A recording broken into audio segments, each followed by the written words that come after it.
Ang countdown ng Pi Network ay opisyal na pong umabot sa zero pero hindi sa paraang inaasahan ng nakararami. Habang ang Stellar ay opisyal nang nag-live kasama po ang kanilang Protocol 22, ang malaking mobile mining empire na ito ay naharap ngayon sa isang napakabigat na pagsubok. Ang tanong po ng marami, ang balance mo ba sa Pi ay malapit ng maging isang worthless digital relic habang inaangkin ng Stellar ang buong market dominance? Kaya pag-usapan po natin dito ang mga numerong ito para malaman natin kung ano talaga ang nangyayari sa likod ng mga balitang ito. Hindi po natin kailangang hulaan ang lahat dahil ang mga eksperto at ang mga nagbahagi ng kanilang pananaw sa market ay nagbigay na ng kanilang malinaw na assessment. Kaya ang tanong na dapat nating sagutin ngayon ay paano ba ito nakaaapekto sa ating mga holdings na asset? Kaya simulan po natin sa kung paano nangyari na naunahan ng Stellar ang Pi Network sa August o ngayon pong August 2026. Madalas po nating marinig na ang Pi Network ay may isa sa pinakamalaking community sa buong mundo ng crypto. Marami po ang nag-akala na ang laki ng community na ito ay sapat na para gawin itong untouchable o hindi kayang tapatan ng iba. Pero pinatunayan po ng Stellar ngayong buwan na ito na ang community ay walang halaga kung wala kang superior liquidity na nakasuporta sa iyong ecosystem. Ayan, sa aking opinion, ang Protocol 22 ng Stellar ay epektibong ginawang obsolete ng Pi utility dahil nalampasan po nito ang bilis at murang cross-border payments. Kaya sa tingin ko ang naging malaking pagkakamali ay ang pag-asa lamang sa mobile mining model na matagal nang napag-iwanan ng mabilis na takbo ng technology ngayon pong taong 2026. Kapag ang isang network ay nanatili sa lumang sistema habang ang mga kakompetensya ay nag-a-upgrade ng kanilang protocol para sa institutional efficiency, talagang maiiwan ka sa ere. Ang bilis ng pag-angkop ng Stellar ang nagbigay po sa kanila ng bintahe na mahirap habulin ng Pi sa puntong ito. Ngayon ay bakit ba tinatawag na technical extinction event ang Protocol 22 para kay Pi? Marami po ang nagtatanong kung bakit ginagamit ang terminong extinction event para sa isang sikat na project tulad po ng Pi. Ang sagot ay nakasalalay po sa kung paano binago ng Stellar ang laro sa pamamagitan ng interoperability. Habang ang Pi ay patuloy po na nakikipagbuno sa mga hakbang para sa buong open mainnet integration at utility adoption sa totoong buhay, ang Stellar naman ay direktang pumasok sa mga financial institutions na nangangailangan ng agarang solusyon sa pagpapadala ng pera sa iba't ibang bansa. Ayan, ayon po sa mga expert, yan, mga dalubhasa sa inter-network communication. Ang pagkakaiba ay nasa pagpapatupad po o execution.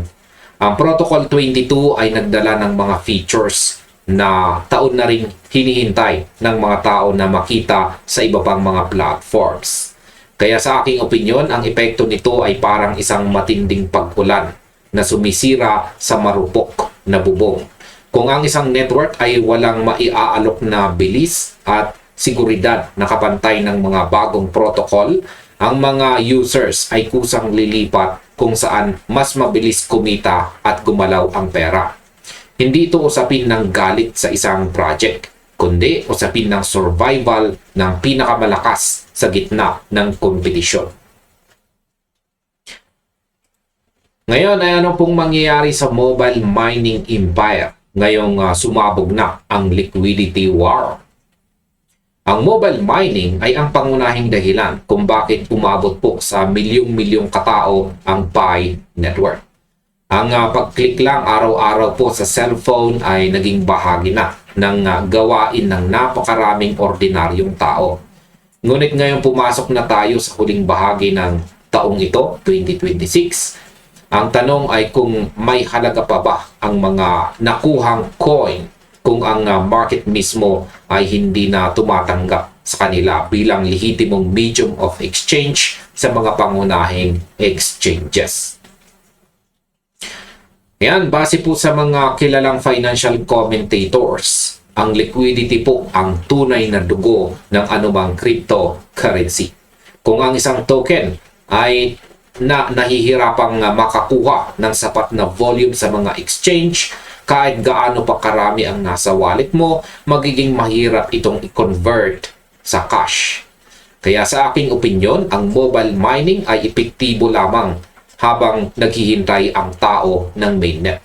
Pero kapag nandyan na ang totoong paligsahan sa market, ang kakayahang makipag-transaction ng mabilis sa mga bangko at digital wallet ang siyang masusunod. Dito natin makikita kung sino ang may tunay na pundasyon at sino ang umasa lamang sa hype ng community. Ngayon ay totoo bang pwede nang maging worthless digital relic ang Pi balances natin? May takot po na nadarama ngayon ang marami dahil sa konsepto ng FOMO o ang takot na maiwanan o malugi. Kapag ang isang project ay napag-iwanan ng technology, ang panganib na mawalan ng halaga ang mga naipon na asset ay napakalaki. Nakita na natin ito sa mga naunang crypto projects noong mga nakaraang taon kung saan ang mga lumang token ay unti-unting namatay dahil walang nag-a-update ng kanilang system.